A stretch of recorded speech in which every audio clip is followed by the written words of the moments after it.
Hello, hello, hello, and welcome back to another episode of the DEI Dispatch. So the markets are going crazy. Asian market cap is at an all-time high. AI16Z, virtuals, all of them are like through the roof. So today we're gonna have with us Juan Angel. He is the ecosystem lead at Nillion Network.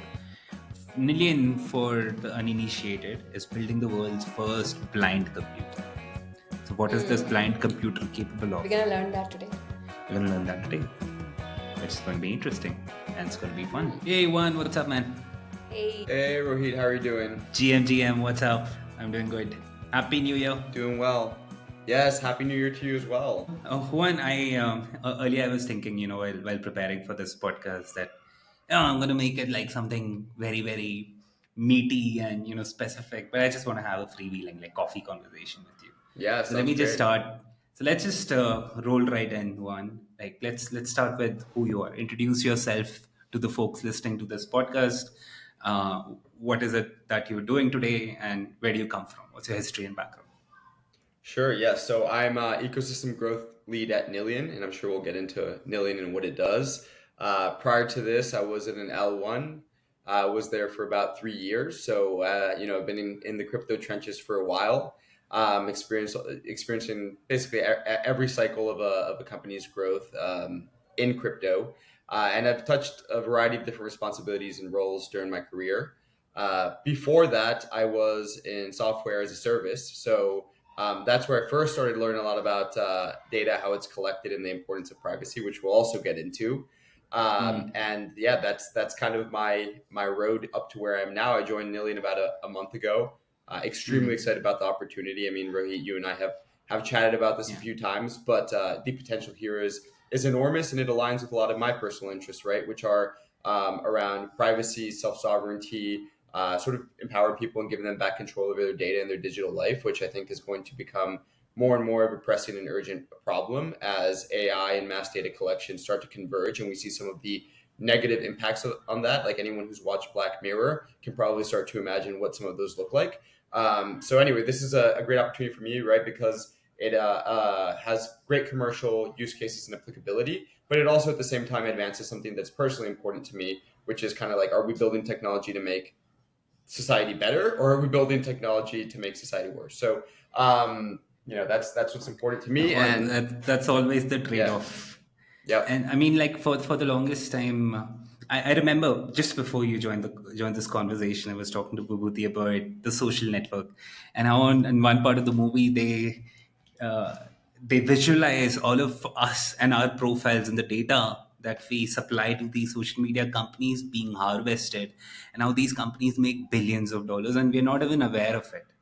I think the Mm. biggest challenge to privacy is most people don't think it's not in their top three things of what are the most important things in their life, right? So one, let's start there. Like, why does privacy matter? Before we talk about Nillion and why they're solving it, why do you think privacy is important, especially in today's day and age? So there's a few different ways to approach it. Like, look, for me, I used to kind of take the more ideological approach, which is, I'm very much into the cypherpunk history. I align with a lot of those ideals. I think all of those things are important. However, I think if you want to reach a broader audience, you're not going to convince everybody with, academic theory, philosophy, and history. And I think the simplest place to start is just opportunity cost and commercial business opportunities. So let's just start really simple here, because maybe this is right what gets people interested in the first place.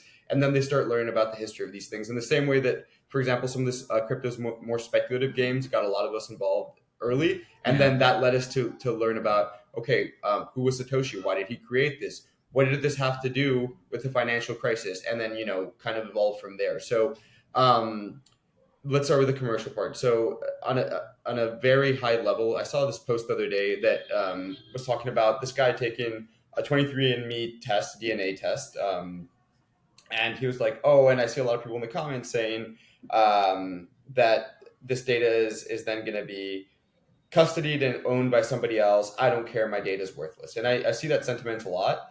And my question to anybody saying that is, if you think your data is worthless, then why do you think there are buyers out there paying billions and billions of dollars for your data?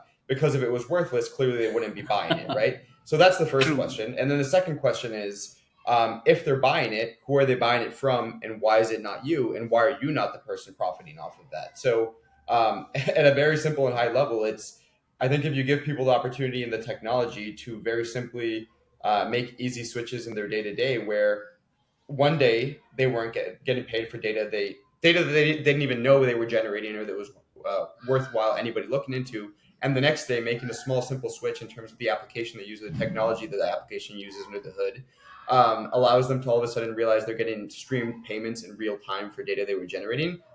That's going to onboard a lot of people, right? That's why I made a meme the other day, which is like Nillion's kind of the Trojan horse for freedom. It's party in the front, business in the back, or vice versa, where you come in saying like, look, you're going to get paid now for something you've already been doing, which is existing, because by existing you are creating millions of data points that are useful for all kinds of different companies. But at the same time, what you're doing is you're sort of spreading this ideal of self-sovereignty and freedom, where it's like, okay, why don't we all own our data in the first place? We're the ones producing it.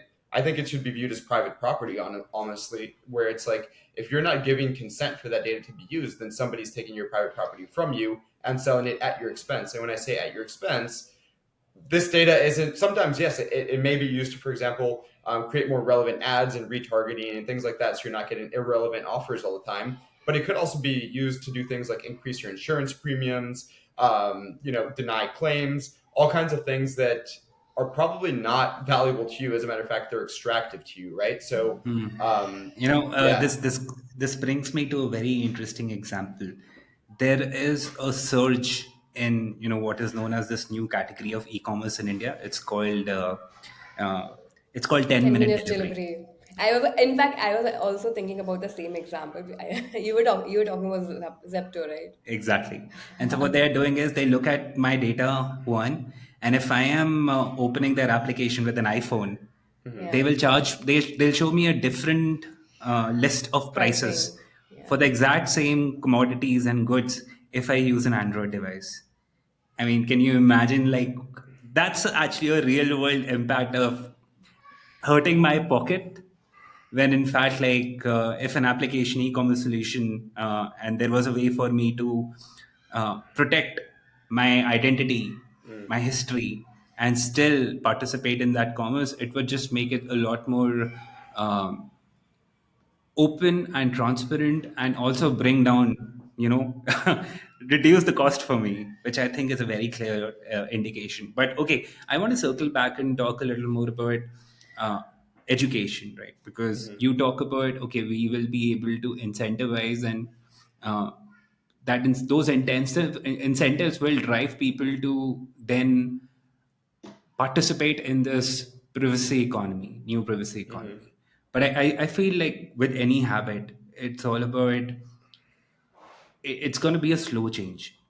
So what do you think we need to do from our side? Like, what is Nillion doing today? Because I see you yapping a lot about education. You're educating them a lot. But that's just one man. Like, how do you think what will be the point of inflection when suddenly a lot of people realize, okay, this is actually an important thing for me? And how do we get there? Yeah, I think we're certainly, at the very early stages of this change. Um, I think that for a lot of these applications, one thing that's very interesting about Nillion is we have a lot of, we call them FEs, founder entrepreneurs, which are essentially our early adopters, right? Building out their application on our tech stack and across all various different chains and for different reasons. A lot of them are non-crypto native, right? So this is an interesting example of where they're coming to crypto not because it's the latest fad, like, oh, we have to use crypto because it's in the news, but rather they're coming to crypto because they've realized that in order to be able to do what they need to do, which is compute on confidential data, and we can go into that further, they have to use blockchain technology, crypto, right? And in this case, that's Nillion. So we're having these applications that are geared towards a Web2 audience. They're going to be delivered to a Web2 audience, and maybe even be fully abstracted that there's any crypto under the hood. They may not have a token. They may not have any of this, and they're building on Nillion. So part of it, as well as, I think, yes, there is an opportunity to tap into a crypto native audience that is, let's call it, like, ideologically aligned with self sovereignty, be in control of your Hmm. person, own your finances, not your keys, not your coins, all this. But I also think there's an element to it of if you get a much larger total addressable market, which is everybody who uses Web 2, everyone other than us, right, basically, and you can start to get them to use these tools and become acquainted and accustomed with the idea of, wait, okay, actually I'm in control of my data here and I can monetize it. That just starts to become the norm. Like, like why would you use an application that is not paying you for your data versus an application that is? There's no reason, as long as it's on par in terms of usability and functionality, which I think that divide will be reached soon, or it'll be covered, that gap. There's no reason why you wouldn't. So I think that's part of it. I think the other part, in terms of, let's call it education, because to circle back, right, your question was education. How are you going to get people to adopt this? The other part is making it very, very tangible. So, we publish a lot of reports, a lot of educational material, kind of trying to get people to understand that actually their data is valuable. They are generating it, whether they know it or not. The difference is if they don't know that they're generating it, then they're giving it to someone else who's selling it on their behalf. That's being used to their detriment. Part of it is taking that sort of, let's call it like, theoretical explanation of what it is and making it very tangible. So I foresee in the near future, essentially with everything that Nillion enables, let's call it like tokenized data markets emerging, right? Where all of a sudden we're seeing, like, we know data is a raw commodity today, right? There's businesses buying and selling it. The difference is it doesn't really leverage all the advantages of crypto, where you could have permissionless secondary markets, steep liquidity for different kinds of data sets. Right now, it's basically just like OTC deals between two companies buying and selling users' data, where ironically the user is not even involved in the process at all, right, or benefiting from it. So I think if we start to see this Yes. emerge, which I foresee it happening, where you can have, for example, fully anonymized data sets that are tokenized, that the user can give access to or revoke permission to as they see fit because they own the keys, right? All of a sudden we could start to see something a bit more tangible, where people are like, okay, wait,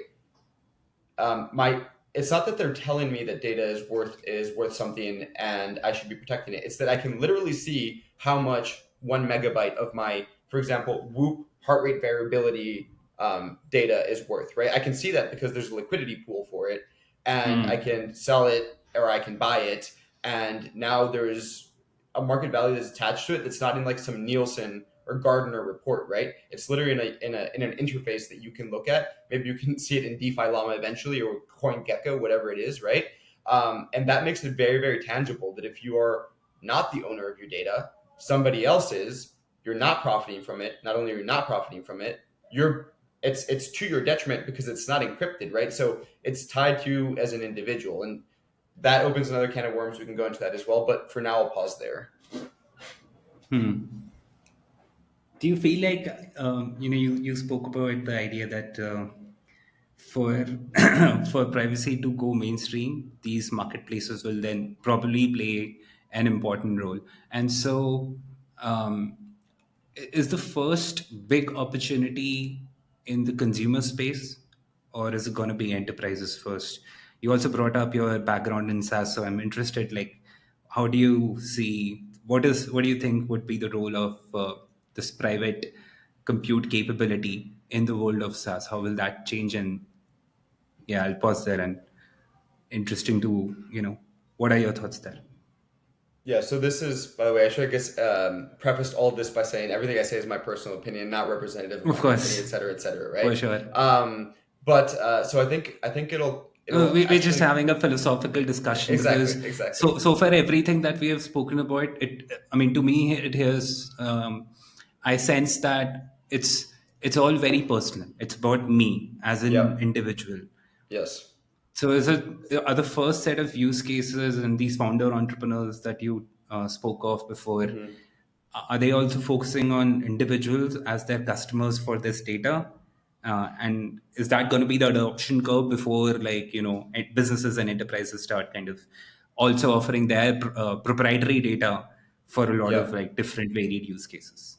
Yes. So that's a great question. I mean, the way I kind of see this evolving is, um, in the same way that a lot of things get picked up by early adopters, in many cases speculators, before they find real product market fit, I think it'll be similar here. So for all these FEs, founder entrepreneurs, their initial target audience is yes, it's B2C, right? So it's retail people who can use it in their day to day. Some of them are crypto native and they're outwardly crypto focused. Some of them are Web2 native and they abstract crypto away entirely.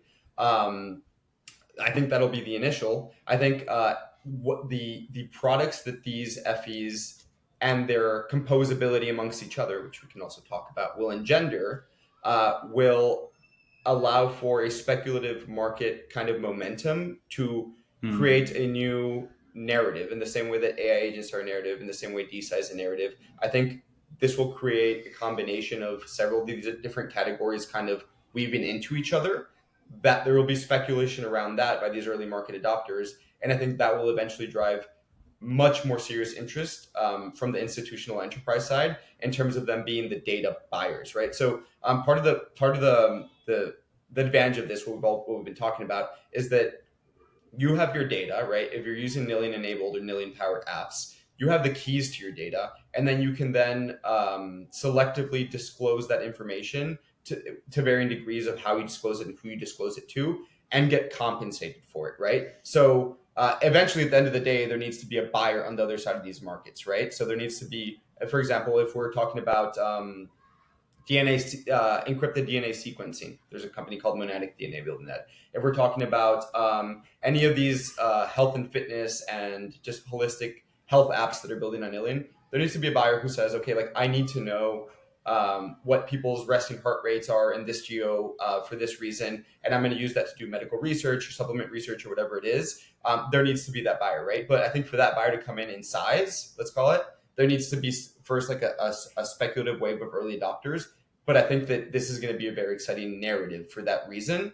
And that's what's going to lead to that secondary step. That doesn't mean that there aren't things going on in parallel with the enterprise, like, with Meta's big shift towards, okay, we need to be respectful of privacy now because that's the future. And if we want to be relevant in it, we need to participate. Nillion has collaborated on creating a private LLM with Meta. So there are a lot of different use cases and functionalities where the enterprise can benefit. One of them, the most obvious, being that they need to train, they essentially need to enable their employees to use LLMs. Most of them can't use LLMs because you don't want to be training an LLM on your proprietary information. And therefore, there are a lot of them are prevented from using any of these tools at big companies. Like it's like 75% of companies have prohibited it straight out. You can't use ChatGPT, you can't use any of that. So for that, there's a very obvious use case of, okay, could we train AI agents? Could we create LLM models or train LLM models on information that's proprietary with not like a trust me bro guarantee that it's not going to be leaked, but a certainty, a mathematical certainty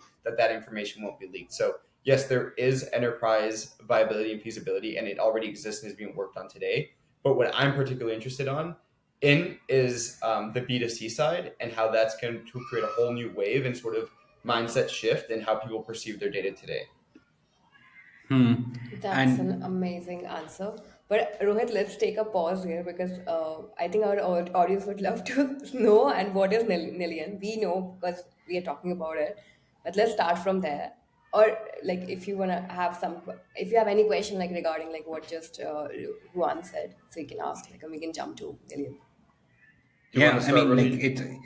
I mean, for me, like it's such an interesting point that you make because for me, when I think about the privacy spectrum today, and I tweeted as well, right? Well, I think you posted something some while back, and I wrote a response that there's just so much of my data that is already out there that companies already have.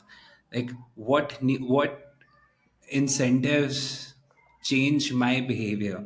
That to me still remains like an open question. Like, will, and it probably eventually will, like, sufficient incentives might drive me. But you made a great point there, Juan. Like, what's going to really matter, like, to folks who are using Web2 apps today, it's it's hands down going to be like it's not going to be crypto because they're not speculating, right? They're using applications because it solves problems for them, so they would want to continue doing that, and so they would expect the same user experience. And the fact that for the first So sorry about that. I have no idea what happened there. No You worries. had just started speaking when I disconnected. Sorry. So I'm Yes. sure you So gave a whole yeah, question and answer. no, no, no. I was just saying, like, it makes a lot of sense to me that the best thing about the point that you made was Web 2 users would seek the same level of user experience because they're Mm. not using solutions because they want to speculate on something. They use because it solves some problem or provides them with some kind of an experience that they seek today. And so the fact that we'll be able to now create privacy enabled applications which offer the same user experience that they are used to today is a game changer. What's the biggest struggle with crypto today? We have such, like, it's a pain in the rear end just to use a crypto application today.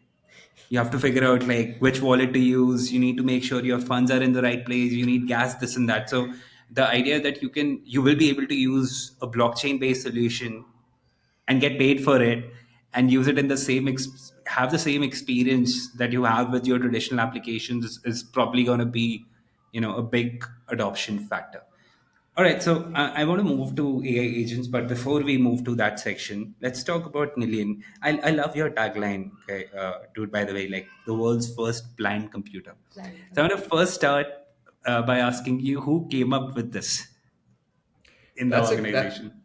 That's a great question. I mean, this was before my time, obviously, but I think this was a collective effort between the entire team, and I probably have to give credit here to Charlie and our marketing team. Charlie has become famous for being the first to do the TukTuks Hmm. in Oh yeah, that Bangkok is the first for the time event. I actually heard about Nillion through the Y- TukTuks in Bangkok. That Yeah, was a I think brilliant marketing strategy, by the way. it was right. I'm We jealous I didn't use get that a to lot. ride in one.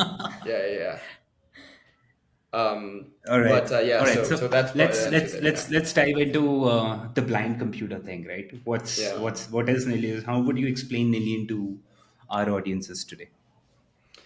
So again, I think like part of the important part is to keep it very, very simple, right? Like this needs to be something that is easily understandable by anybody, not just developers and engineers and cryptography enthusiasts. So to keep it as simple as possible and as at a high level as possible, Nillion is an infrastructure, right? It's an infrastructure in the same way that you would think of it as like Amazon Web Services or something that sits behind your Netflix application whenever you use Netflix. So, from a very practical point of view, in the long run, there's no reason why you should even know that it's there, right? Especially if it's functioning well, it's functioning smoothly. You shouldn't necessarily know it's there. I think that in the short term, it's important for people to know it's there because it's a shift in mindset as to essentially habitual patterns of behavior like um, Mm. how do I think about my data, why do I think about it, and in order for that to be a conscious thought you need to know what the underlying infrastructure powering an application is. Okay, so that's the first part, it's infra. But what does that infra do? So that infra essentially allows different applications, whether they are on a blockchain or not even on a blockchain, right? Because they may just be using Nillion for a certain component, to compute confidentially on data sets without ever decrypting that information. So if you think about, for example, AI model today or any other sort of situation where you are sending data for processing, what happens is that at the time of processing, that data is decrypted. And when that data is decrypted, it's exposed in plain text. And that's when disasters happen. And that's why I'm sure everybody watching this, regardless of what country they're watching it from, has gotten some sort of notice where their social security number or their medical health records or their financial records or something else was leaked and it's being sold in the black market, and that sucks and there's nothing you can do about it. Good luck. Here's like a coupon for Burger King, right? That is essentially the problem that this resolves, right? Is that you can now run Mm. computation on data sets that are fully encrypted. So a lot of the world's most valuable information is sensitive and confidential and proprietary. And right now, it's just basically sitting there either unused because you can't use it because if you decrypt it, if you send it and decrypt it, you're no longer complying with certain regulatory rules, especially when it comes to things like medical data. Or you're decrypting it, and now the risk is too high that it's going to be leaked because now somebody else, a third party, has access to it. So what Nillion allows all these applications to do is run any sort of models uh, on this information without ever decrypting it. And to give a very tangible example, so this is less kind of like theoretical. there's an application we work with called Fulcra, very exciting app. And they're one of these apps that's more kind of Web2 focused. They have the crypto component, but it's more under the hood. And what they're essentially doing is they're pulling data sources from across all these different wearables, apps, calendars, devices, and they're giving you a holistic look at your health and how you can adjust it or make improvements to live a better, healthier lifestyle. But of course, you don't want to just take all of these different sensitive data sources and pipe them in clear text into a central repository and then merge them all together. Like that's a recipe for disaster. So what you want to do is you want to bring all of these in, fully encrypted form, and then be able to thread the needle across them to see, okay, how do these different things impact each other? That's a very clear, like, consumer application. If you want to think about something a little bit more advanced, you could think about, for example, rare disease research, right? So I think I actually sent this to you once, Rohit, when I wrote a small piece on it. But for example, say that all these hospitals around the world are sitting on troves of data, right? That is practically siloed, hospital to hospital, and network to network. And they can't export it, they can't analyze it because you're no longer complying with HIPAA or whatever your local medical regulations are concerning patient data, which is great for patient confidentiality, right? Because you don't want hospitals just to be sending your information to anybody. But it's horrible when it comes to trying to understand things like genetic diseases or rare diseases or any of these things, because you need huge data sets to find these patterns or anomalies or whatever it is between them. So what this would enable is that, for example, you could have a service that comes in, pulls fully encrypted data from every hospital around the world, and finds out that actually now that they have these data sets and they can compute on them without decrypting them and allow these hospitals to comply with their local regulations and sending this data, they can now find information on rare diseases and cures that were previously not possible, right? So one of the very exciting things about Nillion is that it's not sort of like a 1 to 2, it's a 0 to 1, right? It's unlocking completely new use cases that previously were unimaginable, either for technical, regulatory, or other purposes. And now these things can come to fruition in reality. And as you can imagine, a service like that, apart from being net good for humanity, would be immensely valuable from a commercial perspective. You talk a lot about healthcare. Is that the category or the industry where we are seeing the most obvious use of privacy technology, and would those be the first applications that will roll out from the Nillion ecosystem? I think it's one of the biggest categories, or the one that's showing the clearest product market fit right now. And health and fitness encompasses everything, right? From literal workout apps and wearables, Web3 wearables, to DNA genomic sequencing, right? So yes, I think it's one of them, particularly because healthcare data is so sensitive. People don't want to share it freely. They shouldn't share it freely. And Nillion is the perfect use case for it, right? Because now you can actually compute on all that data. You can aggregate that data that was previously siloed from different wearables or different tests or different at-home kits or whatever it is, and bring it into one place where you can get a full overview. I mean, this is essentially, if you think about what it's doing, it's democratizing health for people in the same way that previously only the ultra wealthy were able to, right? Where you can now essentially have in your pocket a personal trainer, a nutritionist. That is, it's not just giving you generalized, oh, you should eat this because people your age eat this. No, it's saying literally based on what you're doing and what your vitals are showing, and what these different connected apps and kits at home tests that you've done are showing, this is what you precisely should do, and this is when you should do it and how you should do it, right? So I think that's a really big one. Yeah. Yeah, I think finance is going to be huge. In particular, like Also, on both sides of the table, if you think about it, like with crypto, it's very clear. Everything that you and I do is live out there for everyone to see on a public ledger. I mean, mhm. it's pseudo anonymous in a sense. Like I can't exactly make out who the wallet belongs to, but if I am sufficiently capable, I can then, it's not completely private as well, private and secure as well. Like if I want to and I am motivated enough, I should be able to track your IP or, do a bunch of things that eventually, triangulate who this person is behind the wallet, and that exposes me to a lot of risks, especially if, imagine, I am living in a country where, you know uh, law and order is not the greatest, and so this might expose me. And I've read stories of like folks even in like cities like London, where there are people who have been who are sharing about stuff that they are doing on chain, and then somehow people figure out who these people are, and then there have been physical attacks to you know get custody of their wallet. And so for, I mean, I think like one of the big use cases we're going to see is in figuring out how we can privatize all of this transaction data. Is that something you're seeing right now in Nillion happen? Are there projects and founder entrepreneurs who are doing that? So I should clarify something that I think is like a common misconception. So there's, let's call them like a Gen 1 privacy projects, which I'm a huge fan of, and I agree with you. Transactional privacy is of the utmost importance. So you could think about like if there's settlement layers themselves, like Zcash, Monero. Then there's these kind of privacy layers that are on top of transparent blockchains like Railgun and a few others, right? So let's think about that as transactional privacy, where you can obfuscate sender, receiver, and sever links between different wallets, which is, for the reasons you stated, extremely important for personal security. So you don't become basically a target of malicious actors. And I hope people come to understand that that's like a real and growing threat.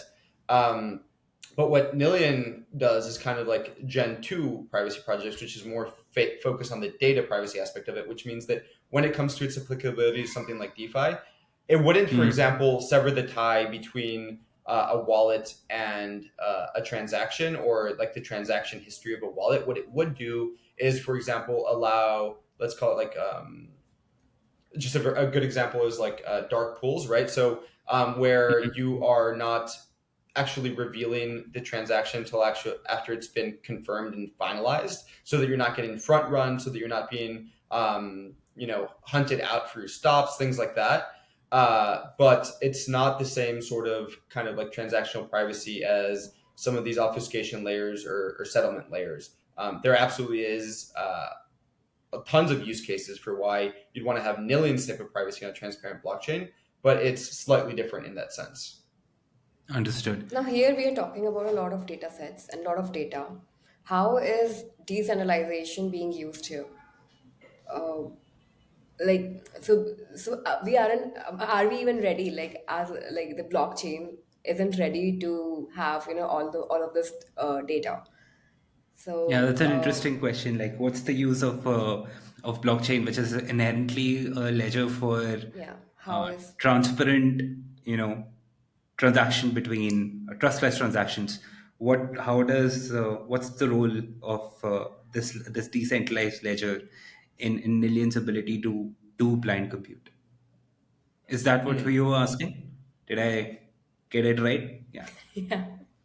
So, so just to make sure I understood the question, it's what is Nillion's ability? So it's basically, how does Nillion do blind compute No. with yeah. Yeah, more What is the like role? I think what is the role of decentralization here?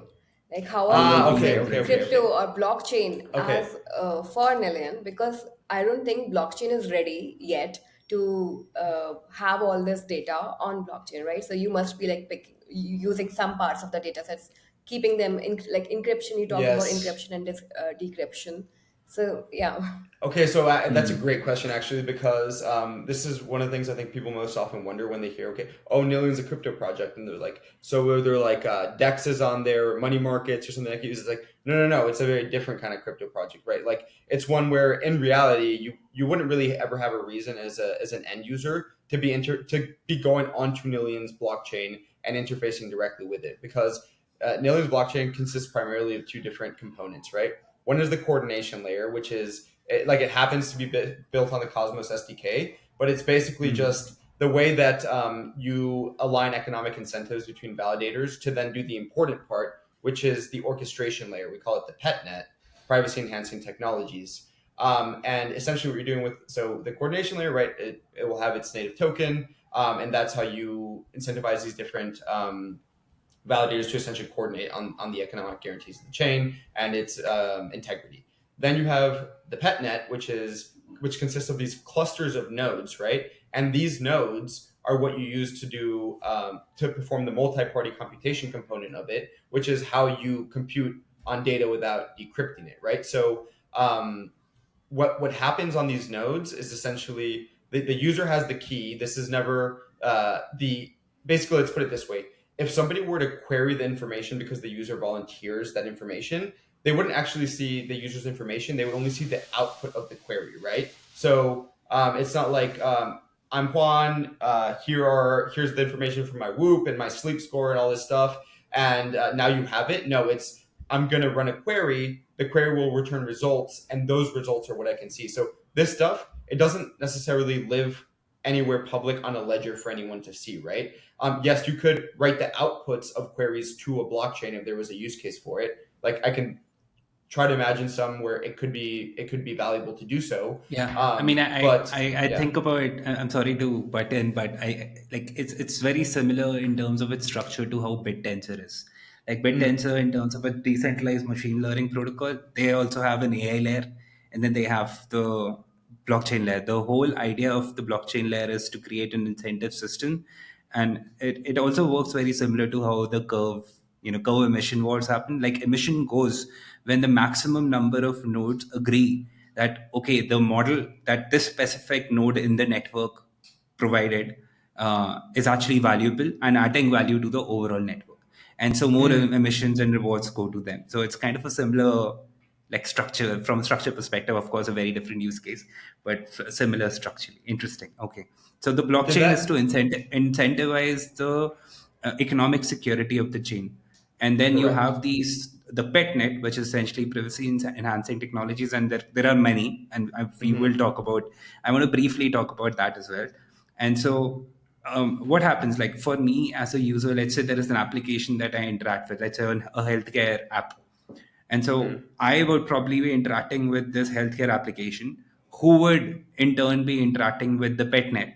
And would I be like, um, is this some kind of a private data vault kind of a thing where I upload my healthcare data and stuff and it is encrypted, and now they are able to run compute and get the output of whatever it is that they are trying to figure out? Is that basically how it works? Yeah, that's actually exactly how it works. So the users encrypt Oh, their data locally on their device, and then they upload okay. it. And this is uploaded to it's called NilDB, the Nillion database. Hmm. And then in the same way you'd have any other DB that you're querying, the buy side, right, the demand side could come and run query. Okay, we want to run this many queries. And this could be done through an app, right? Where there could be an app that's using the NilDB on the back end, and then they're essentially allowing these whoever it is that wants to access this data for whatever reason to come query Hmm. it, and they're getting the outputs to that data without actually seeing the inputs. Yeah. And who incentivizes me to provide my data? Is it the application which is using? Is it Nillion? Am I being incentivized through Nillion's token? Like Yeah, what? so Where does the economic outflow and inflow happen? so this is one of those opportunities where I really wish I could share one specific thing that I'm very excited about, but it's not finalized yet, so I can't. Hopefully it'll be soon. But yes, the answer is it's the applications, right? So these applications all have different reasons and ways to acquire different types of users and who are incentivized by different things, and it's basically like these applications, right? Their acquisition cost is incentivizing the users, and their revenue is essentially whoever's buying that fully encrypted data Buying. after, or the outputs of it. So yeah, it's like the Nillion incentives are for the validators of the chain, and then the user acquisition incentives are provided by the apps themselves, who may have their own native tokens, for example, or may be using some sort of Web2 user acquisition source like referral codes or whatever it is. So this sounds very close to like a data marketplace. Yeah, that's exactly how you could think of it. But the difference being here that it's not data brokers who are like buying and selling your PII. It's you being in control of your data because you have the keys, and you can grant and revoke access as you wish. And the difference between revoking access here and revoking access in Web 2 is that when you revoke it, you have cryptographic guarantees it's been revoked. It's not like unsubscribe and then they still email you the next day, right? So that's kind of how it goes. Yeah. Hmm. I'm curious to know how much money can somebody who is providing, let's say, their healthcare data stand to make, like in let's say for a genomic study, right? Uh, Yeah. they use your the Nillion PET net to connect and do compute and access the Hmm. Or output. is it like monthly, or is it like per day? I mean, Yeah, per day on a data. usage basis, like how does it work, Uh, like, and also I'm sure, like, I am contributing my data, like, to do any research study of any kind. They need more than individual data, right? They would probably need Hmm. thousands and thousands of units of data. And Hmm. so is it like equitably distributed in terms of incentives, like everybody gets the same amount? And how does pricing work, like, because it's a function, it should be a function of demand and supply. So I understand, like, does more demand lead to a higher per unit of data cost? Is this Will this be driven by some kind of a market dynamic of demand and supply, or is it just all, we just fix a price on a contract to contract basis today? Well, I think in terms of the actual, so eventually, the apps building on Nillion will be paying Nillion to access these services or to perform the blind compute, right? Because you got to pay the nil token. That's one of the use cases for it. But in terms of how the apps themselves do it, I think it'll be completely flexible to them. And what imagine is going to be the case is, for example, if an application comes out, let's say, encrypted genomic sequencing, and there's incredible demand for it and very limited supply because there's 100 users that are providing it. Well, then that's going to provide the incentive for more users to come provide their genomic sequencing data sets, and then that kind of evens out the demand supply curve, right? So I think it'll be the same I kind mean, of free can I market like quote dynamics that my we use. price? Can I quote my price? Let's say I am willing to give you access to my data for $1,000. Somebody else might Uh, say $100, and then is that how it's going to work eventually? Well, I think with each application, right, that's where you create the competitive dynamics where there could be two apps building the same thing on Nillion. One of them is giving you the ability to quote the price. The other one's saying, no, we're buying at a flat rate. So I think like basically anything you can imagine, since you are in complete control of your data, is possible, right? So you could say, I had granted you permission to use my data sets in the NilDB for, let's say, medical researchers to query. But then there's this other application that's also doing it, and they're actually letting me quote my price. I'm revoking permissions to you and I'm giving it to them. Hmm. You talk about like consumer use cases. I feel like the biggest consumer use case for privacy is social media, Mm. and I'm curious, like, do you see tomorrow a lot of the stuff that I'm just openly sharing on social media today, which I neither own my profile, right? All Hmm. the work that you are doing on X today, if Elon Musk tomorrow feels like, hey, I want this handle, he can literally take it from you, and all the work that you did to build your community, if, and the stuff that hours and hours that we spend every day there is gone in an instant. So for me, I think the biggest, most important use case is the ability to create this decentralized social graph layer, right? Where not just am I owning my data, Hmm. but if somebody is using my data, let's say for trying to figure out some kind of a go-to-market strategy on who they should target, and today they buy our data at, which is what your today's tweet was all about, right? Hmm. Somebody is selling, somebody is making money. You're not Hmm. getting anything from that. That's where I see like the biggest uh, moat for this. Like a mass case privacy enabled consumer use case has to come. When you say, like, when you like, do you have any thoughts in your head, like, by when we should be able to have an application like that which enables for the first time privacy to go mainstream? With specifically regards to social media. Yeah, I mean, just like what, like, I think it has to be social media because it touches so many Hmm. people at scale. But I'm curious, like, what are your thoughts on social media? And if it's not social media, what is it that's going to take? What kind of application use cases will take this to B2C consumer mainstream? Yeah. privacy So is first thing I'll say established is, as it's guaranteed. yeah. I mean, first thing I'll say is if you're listening to this and you're building anything with social media and social graphs and you like Rohit's idea, definitely hit me up because I would love to talk about that. So to answer your question, there's nothing that is that clear cut in terms of what you're referring that I know of building on Nillion today, but I would love to explore what that looks like. Um, in terms of the first kind of mass I mean, not even yeah. about like what's happening on Nillion today. Like, Mhm. where do you see we'll see that? I mean, like if I was doing Nillion today, my entire Mhm. focus should be I want to have a consumer use case where everybody knows how important privacy is, and I focus like all my time, energy, and attention to find that one use case, and then to bring as much data as I can and help these entrepreneurs build those solutions, and then composable marketplaces in and around that. So I'm just curious, like what category within everything that exists out there, from finance to healthcare to Mhm. email communications or whatever, where is that big opportunity for privacy to go mainstream? I think so. There's two that are particularly exciting to me right now. One is AI, which maybe we'll have to have a separate call because that's its own long conversation. But I think AI is going to be one of the very clear ones. And I really do. I mean, been talking about the whole conversation, but I really think that healthcare. Because when I say healthcare, I think sometimes people think like very specific things, something you have to do at the doctor's office. No, like we're generating health information about ourselves all day long. Like even our iPhone is capturing it, noise levels, how that affects our sleep. And this is all data that's very valuable for people who are studying and trying to come up with these sort of breakthroughs, whether it's medical research or supplements or whatever it is.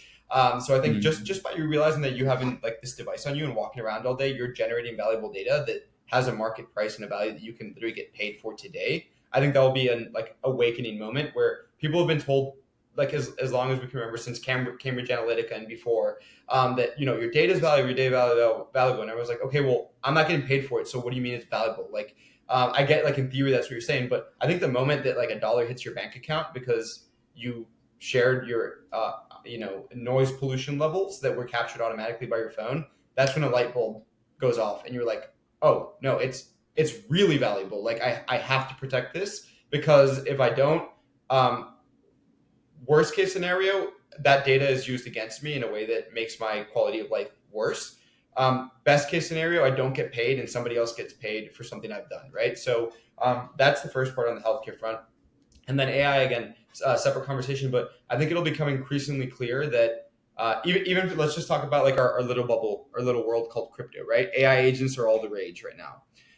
But if you really think about what's going on, like, and I think they're awesome and I'm super supportive of it, but they're still Hmm. fun social experiments and toys at this point, right? Like they're shit posting on Twitter and they're replying to you and things like that. But like nobody is going to feed proprietary, confidential, or sensitive information to one of these bots, right? Yeah. Whether directly within an interface or definitely not in a public Twitter setting. So, for example, if you really wanted to create a valuable AI agent that, for example, is your personal trainer or is your financial advisor or is your tax advisor or is any of these things or your psychologist, right? Or your not psychiatrist because they can't prescribe anything yet, but your psychologist, you're not going to be able to really make those things happen until you have Hmm. a cryptographic guarantee that the inputs you're putting into it are never going to be extracted by an adversary or a hacker or any of these things, right? So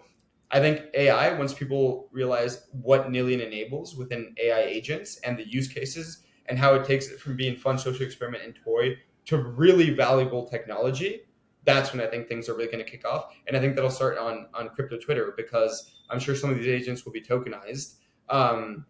And that's when you'll really start to see it take off. You talk about AI agents. It's an irony in some sorts because they're reading a ton of our social media feeds, and then Mm-hmm. they're building these social media agents which can reflect the personality of some of these folks who are no longer with us. Right? Mm-hmm. They're no longer live on social media, so they're clearly benefiting by learning from all of this data and we're not even getting incentivized. Like AI expertise is kicking ass right now by being the most vocal KOL and grabbing mindshare. And where is that data coming from? Again, data that you and I have generated, but Mm-hmm. there is no reward loop which incentivizes us or all of us as a community to benefit from that. So clearly there is a use case. But just staying on AI for a moment, and we bring this podcast to a close. But I was listening to this podcast where Bill Gates was essentially saying like the perfect personal assistant has to be one which listens to you all the time, right? Mm-hmm. It knows, it can best serve you when it knows everything about you, and Mm-hmm. that both excites me and scares me, because it's great because I have someone readily available 24/7, 365, who does not eat, does not, I do not have to feed them, I don't have to take care of them, it's just running, right? Mm-hmm.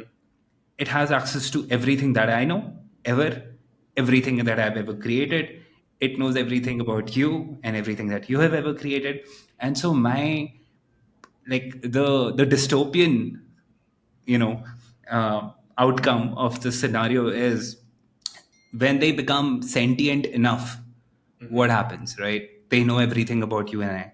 Will they be able to dominate us, change the paradigm of human society, and create a situation where we become subservient to AI? Like, this is the biggest risk that Elon Musk always talks about. Why AI, which is why OpenAI, when they started, was a foundation, or not for profit, because their initial vision was to create something like a Linux foundation. But that Mm-hmm. didn't happen. It's now more and more. You're seeing what's happening there. Mm-hmm. Uh, I think that's our final battleground, and I think Nillion will play a big role. So I want to leave the last 5 minutes to you to talk about how you see the evolution of AI. These big companies are today, they have access to tons and tons of data. An emerging meta is coming up with the decentralized AI. Although all of the agents today are using mostly models which are also created by these companies. So how will Nillion usher an era of true decentralized AI Mm-hmm. when it comes to either training models with proprietary data, creating personalized AI agents where they're trained on my data, but they don't have access to my data. They don't reveal that information to others, and we move to an era of more secure and ethical AI development. So I want your take there. Yeah, so I mean, on the first part, we actually have a few FEs on Nillion who are essentially trying to build. There's different terms for what they're calling it, but a digital twin, right? Now, if a digital twin was pitched to me without fully encrypted data being the kind of foundation of it, I would say you're absolutely insane. Like, there's no way I'm going to create a digital twin that can then be turned against me. Like, you just created the most malevolent adversary that you could ever imagine, right? Now, imagine that at scale, and that's where centralized AI with mass data collection is going today, where people thought some of the prior scandals around social media were bad. Wait until they have imagine Oh, how prolific AI I just XGP imagine is, that right? scenario. Crazy. Yeah, so imagine a world where all the data you've ever created is in plain text that's fed into a model. The model can target not just swathes of the population based on like demographics and like general psychological profiles, but like specifically you Vibhuti or you Rohit based on your cognitive biases. How can it manipulate you into achieving the outcome it desires or its creator desires, right? So that is a future that is like absolutely unacceptable, but it's the one we're heading towards unless we make huge changes in how people think about, protect, and the steps they take to essentially defend their self sovereignty and their data. And I think Nillion plays a massive role in it. So again, kind of going towards the beginning part of the conversation, I think it's great because from my past experience, when you talk to people about privacy, they think about like hackers in hoodies and like just kind of like let's call it like subculture stuff that's not really relevant to a mainstream population, regardless of how you couch it and regardless of how you talk about historical examples of all these things. When you talk about it from a commercial perspective of, look, you're literally not being paid for your data, people might adopt it. And then it doesn't really matter if they've adopted it for what you think are the right reasons or not, as long as there's a massive amount of the population encrypting their data and making that the standard, then we're off to a good start, right? So I think Nillion plays a really good role in kind of being the Trojan horse that gets the idea of blind compute into everybody's heads and into everyone's hands and their devices. Not only will it prevent the sort of kind of dystopia that we're describing here of mass manipulation by AI, but it will also allow, just for like a very basic commercial perspective, you're talking about these proprietary models that AI companies are building. The alternative is either as a modern company is either build your own model in house or use an open source model and local hardware, which is like not very scalable. It's expensive. It's not as obviously it's not as efficient as using a model that's built and trained and updated constantly by a company that does it 24/7. So this will allow companies to really essentially tap into these models that already exist and be able to do it in a way where they're not risking leaking any data.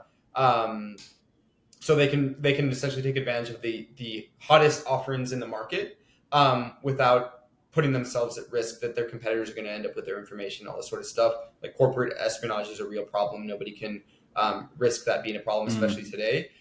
So yeah, I mean it's twofold. I think on one hand it'll expedite the adoption of AI by the enterprise, and at the same time it'll save society from AI being a tool for bad and make AI be a tool for good, because you're in control of the AI.